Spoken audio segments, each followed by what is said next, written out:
পক্ষ থেকে হাদিয়া কবুল আপনার মাহবুব নবী সরকার দোয়া নবুল মুজাসসাম রহমতের দোয়া আলম হুজুর আকরাম সাল্লাল্লাহু তাআলা আলাইহি ওয়াসাল্লামের সোনার মদিনায় পৌঁছে দিন। আল্লাহ আপনার হাবিবের ওয়ালিদাইন কারীমের আব্দুল্লাহ ইবনে আব্দুল মুত্তালিব মা আমিনা বিনতে ওয়াহাব রাদিয়াল্লাহু তাআলা আনহুমার দরবারে পৌঁছে দিন।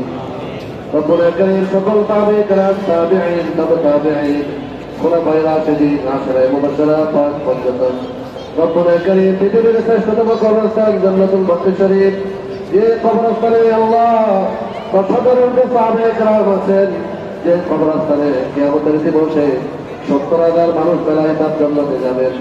আল্লাহ মহান কবরস্থানে লক্ষ লক্ষ মুসলমান নরনারী আল্লাহ খুশনসিব বান্দা বন্দিনী হয়ে আপনার হাবিবের জিয়ারত করতে গিয়ে যারা ইন্তেকাল করে ওই মহান কবরস্থানে স্থান পেয়েছেন, রব্বুল কারীম আমাদের এই ইবাদত বন্দেগীর সওয়াব তাদের রূহের মধ্যে পৌঁছে দিন।